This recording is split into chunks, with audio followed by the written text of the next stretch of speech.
დილამშვიდობისა. ეს საქართველოს პირველი არხია, თქვენ უყურებთ გადაცემას პირადი ექიმი მარი მალაზონია ჟესტურ ენაზე თარგმანით.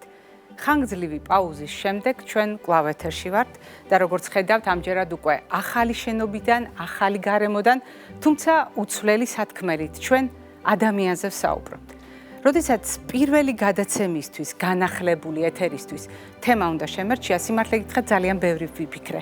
რა თემაზე შეიძლება გვესაუბრა გარკვეული ინტერვალის შემდეგ და გარემოებამ თავად მიკარნახა თემა. სულ ახლახან დასავლეთ საქართველოში განვითარებული სტიქიისა და ჩვენს დედაქალაქში მიმდინარე მოვლენების გამო დღევანდელი საუბრისთვის სწორედ ეს თემა ავირჩიე. როდესაც ჩვენს ორგანიზმზე ვსაუბრობთ, ჩვენ გულისხმობთ ჩვენი ორგანიზმის მუდმივ ტემპერატურას. დიახ, ჩვენ ვინარჩუნებთ მუდმივ ტემპერატურას და ამისათვის უამრავი სამარჯვი გვაქვს. მაგალითად, როგორ შეიძლება სიცივეში ძალიან ადვილად გავთბეთ, ან მაღალი ტემპერატურის პირობებში გავგრილდეთ. ეს სამარჯვები ბუნებრივად გაქვს ადამიანებს და ამას ქვია თერმორეგულაცია.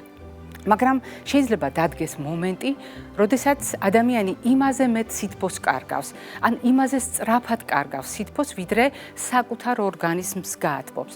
და აი ასეთ შემთხვევაში შეიძლება განვითარდეს ორგანიზმის გადაციება, ორგანიზმის ტემპერატურის კლება, ჰიპოთერმია. მიაქციეთ ყურადღება. თუ თქვენ გაკანკალებთ, თუ თქვენ მეტყველება გაგიძნელდათ, თუ თქვენ მოთენთილობას გრძნობთ ან კოორდინაციის დარღვევას, ეს სამი საგულისხმო ნიშანი შეიძლება აღმოჩნდეს პირველი განგაშის ნიშანი, რომ სწორედ გადაციება იწყება. არის თუ არა ეს მდგომარეობა დაკავშირებული ჩვენი საუბრის ძირითად თემასთან, ამაზე უკვე ჩვენი გადაცემის სტუმართან ერთად დეტალურად ვისაუბრებთ და დღევანდელი ჩვენი გადაცემის სტუმარი გახლავთ, ჩვენი გადაცემის დიდი ხნის მეგობარი, დამწვრობის ცენტრის ხელმძღვანელი ექიმი, კომბუსტიოლოგი, პლასტიკოსი ქირურგი ბატონი გუგა ქაშიბაძე. დილამშვიდობისა გუგა. მიხარია თქვენი სტუმრობა, მით უმეტეს განახლებურ სივრცეში და ჩვენ დავისაუბროთ თემაზე, რომელზედაც უნდა გავამხილოთ არაერთხელ გვისაუბრია. თუმცა საგულისხმოა ის, რომ ადამიანების მოლოდინი გადაციებასთან, მოყინვასთან დაკავშირებით რატომღაც უარყოფით ტემპერატურას, ძლიერ ყინვებს და სიცივეს უკავშირდება, არა და ჩვენ უნდა გავაქარწყლოთ დღეს ეს წარმოდგენა და ვთქვათ, რომ თუ ხანგრძლივად, მაგალითად, ქარიან და ტენიან გარემოში, თუნდაც დადებითი ტემპერატურის პირობებში გარეთ გვიწევს ყოფნა, ან ადამიანები არიან გარკვეულ პირობებში, რომელზედაც თქვენ ვისაუბრებთ. შეიძლება დადებითი ტემპერატურის პირობებშიც კი განვითარდეს მდგომარეობა, რომელსაც ქვია მოყინვა. რა არის მოყინვა, გუგა? მოყინვა ეს არის სწორედ ბრძანებთ, რომ არ არის აუცილებელი დაბალი ტემპერატურა იყოს ძალიან პლუს 3-4 გრადუსზეც კი, როდესაც მოჭრილი ფეხსაცმელი ან თქვა სველი წინდა არის, მაღალი ტენიანობის პირობებში შესაძლებელია მოყინვა მივიღოთ.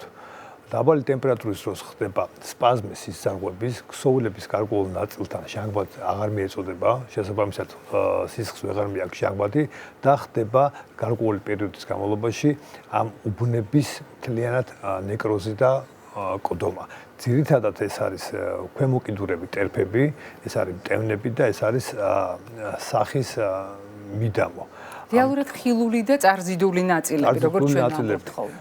ბუნებრივია, ეს არის როგორც ფუნქციური, ასევე ესთეტიური არის და ძალიან მოსაფრთხილებელია. თვითონ მოყინვის პროცესს ესე უცბად ვერ ვგრძნობთ, რომ გარკვეული ნაწილები იყინება, დისკომფორტით იწყება ეს ყველაფერი, მცირე ტკივილი და ბუჟება ახლასთან. ამას ემატება ის, რომ ხშირად მოყინვა გადაციებასთან ერთად კომბინაციაშია, გადაციებამ კიდე ჩვენი ცნობიერების დაცრგუნვას იწვევს, ძილიანობა, ადვილად ვერ ვერკვევით დროს და სივრცეში კრიტიკული ახმაც დაკარგული გვაქვს, შესუმაზე უშვებთ და ასე შემდეგ.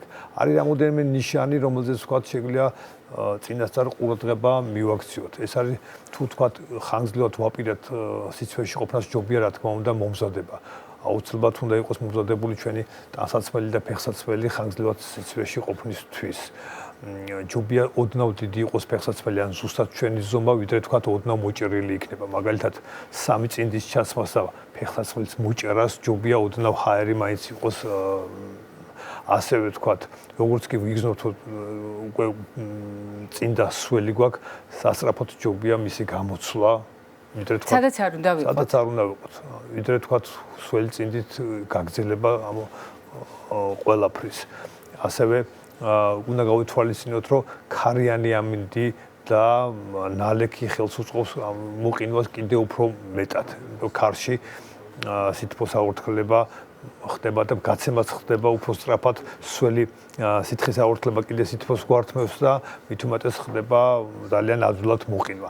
ასევე უნდა იყოს გათვალისწინებული ჩვენი ზოგადი მდგომარეობა, რაც უფრო დასუსტებულია ადამიანის ორგანიზმი, გარკვეული თქვა თანხლები დაავადებების შემდგომ მისი გადაციება და მოყინვა კიდე უფრო ადვილია. ასევე უნდა გავითვალისწინოთ, რომ ნასვამ მდგომარეობაში ალკოჰოლის მიღების დროს მოყინვა და გადაციება კიდე უფრო ადვილად ეს ძალიან სერიოზული საკითხია და პირიქით გონია, რომ დიახ. ორჭიქას დავლებ გავთბები და უფრო ადვილად ვილი. ეს დამკვიდრებული წარმოდგენაა. ჩვენ სამწუხაროდ გვიწევს ხოლმე ამ თემასთან დაბრუნება გუგა თქვენთან ერთად, იმიტომ რომ ადამიანების წარმოდგენა როგორ გავთბები შიგნიდან და მერე სიცივეს გავუმკლავდები, ან გარეთ როცა დიდხანს მიწევს ყოფნა, იგივე თუნდაც უარყოფით ტემპერატურის ან დაბალი დადებითი ტემპერატურის პირობებში. რამდენიმე მითი არსებობს, რომელიც საერთოდ პირიქით ზიანს გვაყენებს. ეს არის ნასვამ მდგომარეობაში გაცილებით უფრო რთულად უმკლავდებით მოყინვას და გადაციებას. მეორე უფრო ადვილად გავცემთ სითბოს. ბუნებრივია. ჯობია 1-2 ჭიქა ალკოჰოლი მივაწოდოთ პირველადი დახმარების სახით გადაცებულ პაციენტს და უკვე მოყინულ პაციენტს, რათა თქვა მისი სიზაღლები გავაფართოვოთ. ეს პირველადი დახმარების სახით და არა პროფილაქტიკისთვის. და არა მანამდე, რა თქმა უნდა. ასევე არაფრით დიდებით არ შეიძლება ესე არის ხალხურად, რომ თოვლით უნდა დაიზოლო მოყინული ადგილები. ან სველი ტილოთი. ან სველი ტილოთი. ეს პირიქით უფრო აძლიერებს გადაციებას, მოყინვის პროცესს და გარკვეულ ტრავმასაც კი აყენებს, იმიტომ რომ ამ დროს ტერფის თუ მტევნის მგზნობელობა დაქვეითებულია, ოდნავ მკვეთრი მოძრაობით დაზელვაც კი და ექსკორიაციებს იწვევს, ქსოვილების დაზიანებას იწვევს და კიდევ უფრო აუარესებს მოყინვას. ბუნებრივია არავით არის თქვა თოვლი და ყინული და სველი ტილოს მიკარებაც კი არ შეიძლება. ჯობია რა თქმა უნდა ძალიან ფრთხილად, მშრალად გაუმშალოთ ეს უბნები, თუ გვაქვს შესაძლებლობა თქვა ახალი წინდები ჩავაცვათ და ნელ-ნელა გავათბოთ ეს უბნები. გააჩნია რომელი ხარისხის მოყინვა გვაქვს იმისა მიხედვით. მოყინვის ხარისხები არის ბუნებრივად დამოკიდებული დროსთან, რამდენი ხანია გვიწევს თქვა ყინვაში ყოფნა. სამწუხაროდ ჩვენ და სამწუხაროდ გქონია შემთხვევები, როცა თქვა ხანგრძლივი პერიოდის განმავლობაში მოუწიათ თქვა ყინვაში ყოფნა და ტემაზე 10 თითის კი დაუკარგავთ. გქონია შემთხვევები, რომ მთლიანად ტერფების ამპუტაციას კი მოხდეთ. ეს რა თქმა უნდა საკმაოდ სერიოზული ისეთი ღრმა დაზიანების დროს. ასევე ერთი გაფრთხილება, ბოდიშით ერთი გაფრთხილება მინდა. თუ თქვა ვატყობთ, რომ ამ მოყინული მოგვეყინა თქვა ტერფები და რაღაც პერიოდში ჩვენ ვერ მივალთ თბილ ადგილას, სადაც პირველ დახმარებას გავუწევთ, ჯობია ფეხსაცმელი არ გავიხადოთ, იმიტომ რომ შესაძლებელია რომ უკვე ფეხსაცმლის გახდის შემდგომ შეშუპებული ტერფი ჩვენ ფეხსაცმელს ვეღარ მოვარგოთ და საერთოდ ფეხსაცმელი ვეღარ ჩავიცვათ.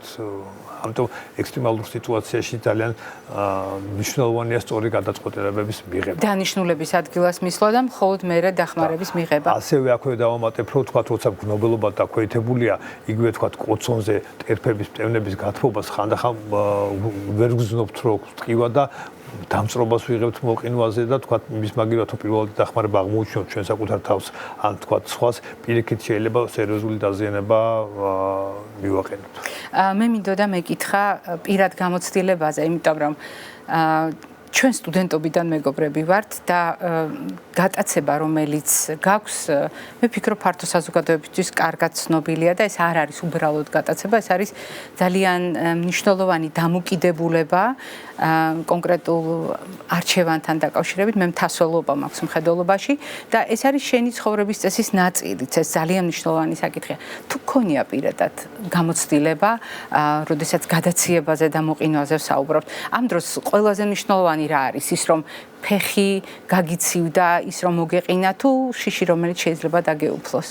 ბუნებრივია, როცა თქვა, ჩემ თავზე გამოცდილი მაქვს, როცა თქვა, ფეხი ჩამივარდა ნაპრალში, სადაც წყალი იყო და დავისველე, მოხდეს მათინკი და წინდა შესაბამისად ერთადერთი რაც ყველა დადებითი იყო ამ ისტორიაში მქონდა ბუნებრივია დამატებითი წინდა მქონდა და რაც შეიძლება სწრაფად გავიხადეთ მეორე წინდით გავიმშრალე და წინდები გამოიცვალე ჩემ თანამოწყვეტეს როსტომს მქონდა სპეციალური საფენები ბათუმშიც ასაფენე რომელიც სითბოს გამოყოფდა და მაგრამ თვითონ მორალურად რომ ვიცოდი რა შეიძლება მოყოლოდა ამ ყველაფერს ძალიან მიჭირდა იმიტომ რომ როცა იცი ექიმი ხარ და იცი რომ შეიძლება მოხდეს ამ მოყვეს ხო ეს ძალიან მორალურად ძალიან იმოქმედა ამან მაშინ გავიგე რომ ეს ჯობია სველი წინდის სურჩანთაზე გარდამიბმა და არა შიგნით ჩარდება იმიტომ რომ სველმა წინდამ შეიძლება შიგნით სხვა ტანსაცმელიც დაგისულს ამიტომ სველი წინდის გარდამიბმა ჯობია ყოველთვის ეს შეიძლება ძალიან ბევრ ადამიანს გამოადგეს კონკრეტულ სიტუაციაში, იმიტომ რომ ხშირად პირადი გამოცდილება არის იმის წინაპირობა, რომ უფრო მეტი ვისწავლოთ. გუგა, ძალიან მნიშვნელოვანია ერთი საკითხიც ისაუბრე პროფილაქტიკაზე, ისაუბრე თქვათ მოკლევადიან შედეგებზე, რომელსაც ძალიან მალე მოყინვის განვითარებიდან დაინახავს ადამიანი, მაგრამ გრძელვადიან პერსპექტივაში მოყინვა რომ განიცადა ასეთი ქსოვილები, უჯრედები სრულფასოვნად აღდგება თუ გასათვალისწინებელია ეს? ხო, ესე იგი ზედაპირული დაზიანების დროს პირველი მეორე ხარისხის მოყინვის დროს ხდება მათი სრული აღდგენა ხდება, მესამე ხარისხის დროს ხდება გრანულაცია და უკვე კანის პლასტიკა ჭირდება ხოლმე, ხოლო ღრმა მეოთხე ხარისხის დაზიანება სამწუხაროდ ამპუტაციითაც კი მთავრდება. და კიდე ერთი მნიშვნელოვანია რომ ერთხელ თუ მოგეყინება კიდურების გარკვეული ნაწილები ხო შემდგომში უფრო მგზნობიარე ხდება სიცივეს მიმართ ანუ იზრდება რისკი განმეორებითი შემთხვევების დისკომფორტი მატულობს და ყოველთვის არქსი ამონებს რომ თქვა ანუ ერთგელ მოყინული ქსოვილები მეორეჯერ უფრო ადვილად მოიყინება აქვე მინდა დავამატო ეს კონტაქტური მოყინვა როცა თქვა მეტალთან ცივსაგნებთან კონტაქტი გვაქვს ხოლმე უფრო ადვილია თქვა მოყინვა. ასევე თქვა თუ ხანგრძლივად ვაპირებთ სიცივეში ყოფნას ჯობია მეტალის ბეჭდები იქნება, საყურეები იქნება, ესენი მოიხსნათ აქსესუარები და თუ ხართ დაკვირებული თქვა ჯარისკაცებს თოფს იმ ადგილებში სადაც თქვა ხელი უკიდიათ ხოლმე ყოველთვის ან ხის ნაჭრები აქვს ამ პლასმასის იმიტომ კონტაქტური და მოყინვა ძალიან ადვილია. ასევე ხშირად არის ხოლმე რატომღაც განსაკუთრებით ბავშვები ენას ყინვაში მეტალზე ენის მიდება მიწებება საუცილებლად და მისი მოცილება ძალიან რთულია ერთ-ერთი ყველაზე მარტივი ხერხი არის რომ ეს ყველაფერი წყლით დავასრულოთ რომ ადვილად მოვაცილოთ იმიტომ რომ შეიძლება ისე მიეწეპო რომ დამოუკიდებლად გაგიჭირდეს კიდევაც სხვა ენის მოცილება სხვადასხვა მინდოდა მეკითხა ასაკთან დაკავშირებით მოკლედ რომ ვუთხრათ ჩვენს მაყურებელს არის თუ არა მოყინვის რისკი გასათვალისწინებელი ასაკობრივ ჭრილში, იმიტომ რომ მაგალითად ჩვენ ვახსენეთ გარემო ფაქტორები, ტენიანობა, ქარი, მაგალითად ტემპერატურის მერყეობა, ღია სივრცეში დაყოვნების პერიოდი, იგივე ჩვენი სამოსის თავისებურება, ფეხსაცმლის თავისებურება, ოფლიანობის ხარისხი და ასე შემდეგ. ბევრი ფაქტორი ვახსენეთ, ქრონიკული დაავადებების რისკი, მაგრამ ასაკობრივ თვალსაზრისით არის ამ მხრივ გარკვეული რისკები, რომელიც უნდა გაითვალისწინოს საზოგადოება. არის, იმიტომ რომ ბავშვები უფრო მგზნობიარები არიან ყინვის თანცნობის მოყარეები. ასევე თქვათ, ხანდაზმული ასაკის ერთ-ერთი რისკი არის, როცა თქვათ, კანი გათხელებულია, ცხიმოვანი მდენად განვითარებული უკვე აღარ არის, ამიტომ განსაკუთრებით უნდა მოვერიდოთ ხანგრძლივად სიცივეში თქვათ ყოფნას. ჯობია ტანსაცმელი იყოს შესაბამისი ამინდის მიხედვით იყოს ქარგაუმტარი, არა ადვილად არ სველდებოდეს, უნდა გაუთვალისწინოთ აუცილებლად ამინდის პროგნოზი, არ უნდა იყოს ქარი, ნალექი დიდი რაოდენობით ფეხსაცმელიც ჯობია კარგად გქონდეს მორგებული წყალგაუმტარი, იყოს ადვილად არ დაგვისველდეს და ის მანძილი, თქვათ, რა მანძილიც გავლათ გვიწევს.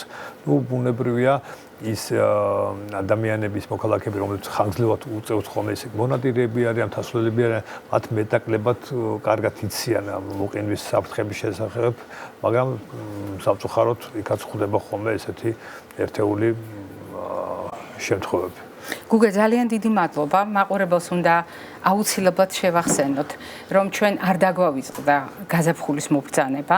ჩვენ ძალიან კარგად გვესმის, რომ დადებითი ტემპერატურაა ჩვენს გარემოში, მაგრამ ზუსტად ამ ფაქტორების გათვალისწინებით ხაზგასმით უნდა ვთქვათ, რაც ბატონმა გუგამ ბრძანა, რომ დადებითი ტემპერატურა არ ნიშნავს იმას, რომ გარეთ ხანგრძლივი დაყოვნების შემთხვევაში ან სტიქიის და ეკოლოგიური მდგომარეობის შესაბამისად არ შეიძლება დადებითი ტემპერატურის პირობებში განვითარდეს მოყინვა. დიახაც შეიძლება და ამის წინაპირობებზე ისაუბრა უკვე ბატონმა გუგამ, ხოლო როგორ შეგვიძლია ეს ყველაფერი თავიდან ავიცილოთ, მე იმედი მაქვს მის რჩევებს აუცილებლად გაითვალისწინებთ. დღეს შეგახსენებთ, რომ ჩვენი გადაცემის სტუმარი იყო დამწვრობის ცენტრის ხელმძღვანელი, ექიმი კომბუსტიოლოგი, პლასტიკოსი ქირურგი ბატონი გუგა ქაშიბაძე. მე ჯერ არ გემშვიდობებით, რადგან წინ კვებით შუქნიშანი გველოდება.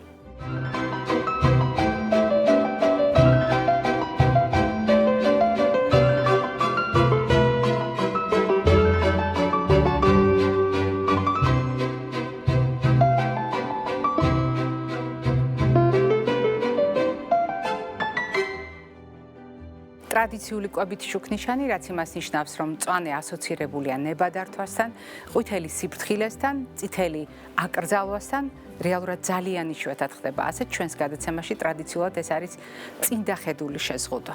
და როდესაც საუბრობთ თემასთან დაკავშირებით, აღმოჩნდა, რომ მშიერი ადამიანი უფრო ადვილად მოწყვლადია მოყინვის მიმართ. რატომ? რას ნიშნავს შიმშილი? შიმშილი ნიშნავს იმას, რომ ჩვენს ორგანიზმს აკლია საკვები ნივთიერებები და აკლია ენერგია. თუ ენერგია გვაკლია, ეს იმას ნიშნავს, რომ გვიჭირს გათბობა. ვერ შევძლებ სასიცოცხლო პროცესების შენარჩუნება სათანადოდ და აუცილებლად დაზარალდება ჩვენი დაცვითი ძალები, ანუ ჩვენი იმუნიტეტი. ამგვარად გამოდის, რომ შიმშილი არის ერთ-ერთი რისკ ფაქტორი იმისათვის, რომ განვითარდეს მოყინვა.